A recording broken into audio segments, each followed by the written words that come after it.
Hello friends, let us now learn some important points about the complications of paranasal sinuses. Complications of paranasal sinuses. The complications of paranasal sinuses can be divided into 4 types. 1. They can be local complications which include mucocele, mucopyoceal, mucus retention system, osteomyelitis, that is frontal bone and maxilla. Frontal bone and maxilla are seen as local complications. Then orbital complications which include preseptal inflammatory edema of lids. Then it also includes subperiosteal abscess and orbital cellulitis, orbital abscess, and it also includes superior orbital fissure syndrome. Then the intracranial complications. Intracranial complications include meningitis, extradural abscess, which is the most common intracranial complication. It also includes subdural abscess, which is the second most common intracranial complication. Brain abscess. The most common site of brain abscess is frontal lobe, that is frontal lobe, not bostal, frontal lobe. Cavernous sinus thrombosis. Then we have descending infection. The descending infections include otitis media, pharyngitis. It also includes tonsillitis and laryngitis. So first let us learn about the orbital complications first.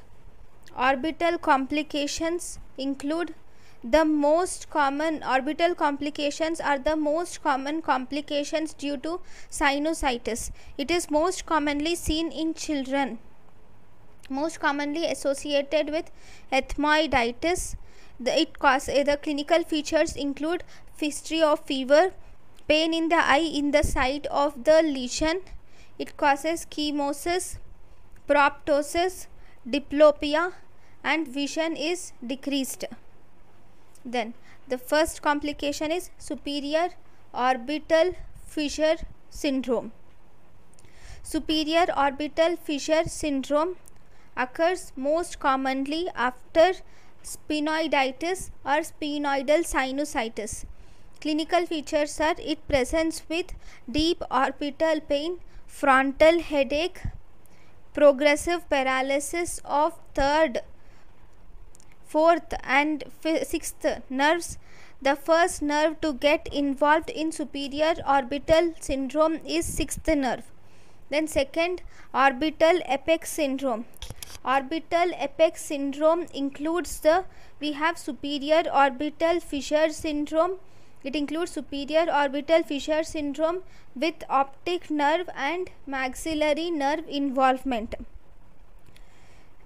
The treatment of orbital apex syndrome includes usage of antibiotics. We use antibiotics, analgesics, and nasal decongestants are used, and surgical decompression can be done if there is any visual loss. So these are the important points about superior orbital fissure syndrome and orbital apex syndrome. Next we have cavernous sinus thrombosis. In cavernous sinus thrombosis there is infection of ethmoid and sphenoidal sinuses are seen. Clinical features. First, before we go into the clinical features, we will learn the contents of the cavernous sinus. So cavernous sinus, first it is superiormedially it is bounded by the pituitary gland. On either sides of the pituitary gland there is the cavernous sinus. So this is the isthmus. Two cavernous sinuses are connected to each other, and below it has sphenoidal sinus. Right. Now the cavernous sinus, the internal carotid artery and also abducent nerve passes directly in the middle of the cavernous sinus. So that is internal carotid artery and this is abducent nerve. Then in the wall of the sinuses we have oculomotor nerve, trochlear nerve, ophthalmic branch of fifth nerve and maxillary nerve. Here this is oculomotor nerve, trochlear nerve, ophthalmic branch of fifth nerve and maxillary nerve. So through the center there is internal carotid artery, this is cavernous sinus, this is oculomotor nerve, trochlear nerve, abducent nerve passes through the center, whereas ophthalmic branch of fifth nerve and also maxillary branch of fifth nerve. So all these four pass through the wall of the cavernous sinus. So if we see, the clinical features of cavernous sinus include, so this is the cavernous sinus.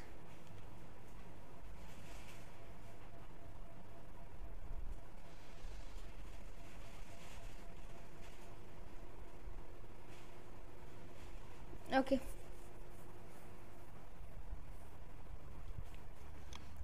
The clinical features of cavernous sinus include, it causes fever, chills and rigors. There is swelling of one eye initially. See, there is first swelling of one eye occurs initially and later it causes swelling of both the eyes. This also involves, mainly it causes involvement of third, fourth, fifth and sixth cranial nerves. Sixth cranial nerve is the first nerve to be involved.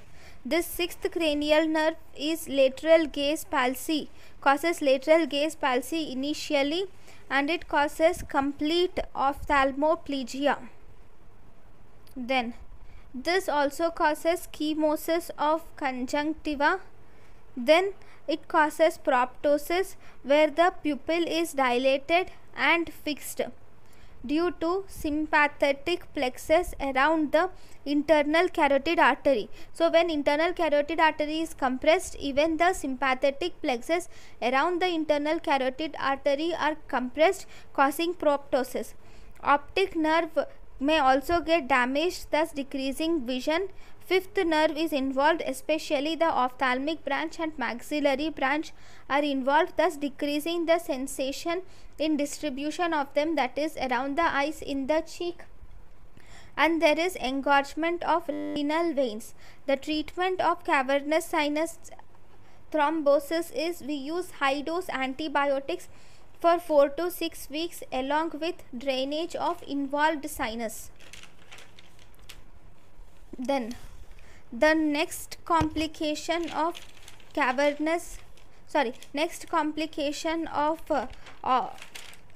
sinusitis is orbital cellulitis. Orbital cellulitis involves mainly the third, fourth and sixth nerves are involved concurrently. They are involved along with each other. So that is orbital simultaneously. That is orbital cellulitis. Then the next important complication is osteomyelitis. Osteomyelitis is the infection of bone marrow. This is the etiology. If you see, the staphylococcal, streptococci and anaerobes causes infection here.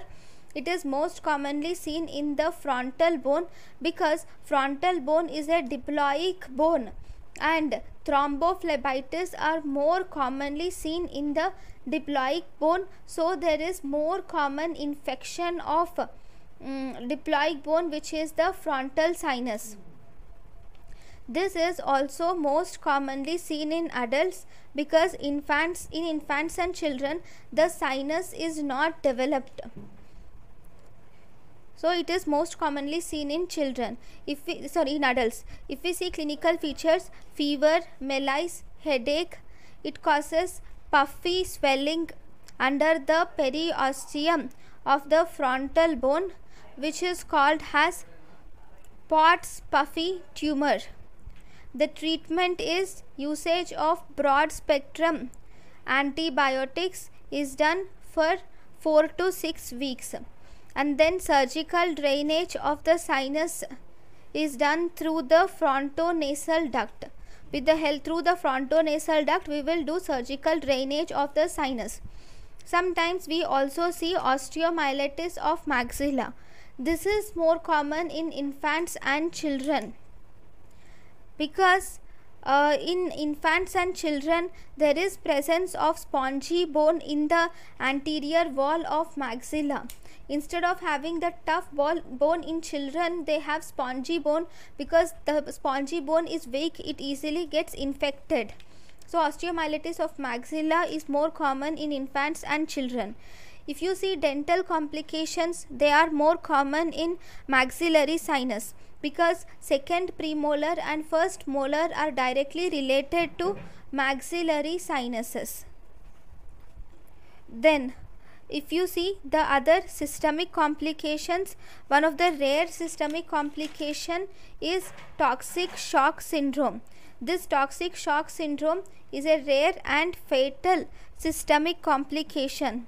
It is caused by Staphylococcal aureus. It causes fever, hypotension, rash with desquamation, and multi-organ failure. It also causes multi-system failure. Then these are the systemic complications. Then we have chronic complication.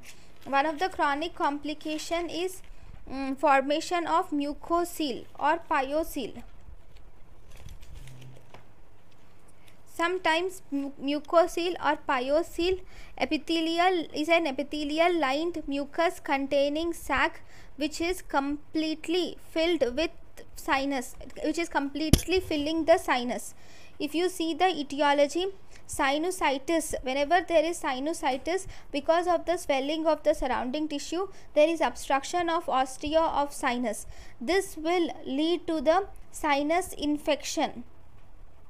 The secretions of the sinuses are usually sterile, that is mucocele. If this infection occurs in that mucocele, then we call it as pyocele.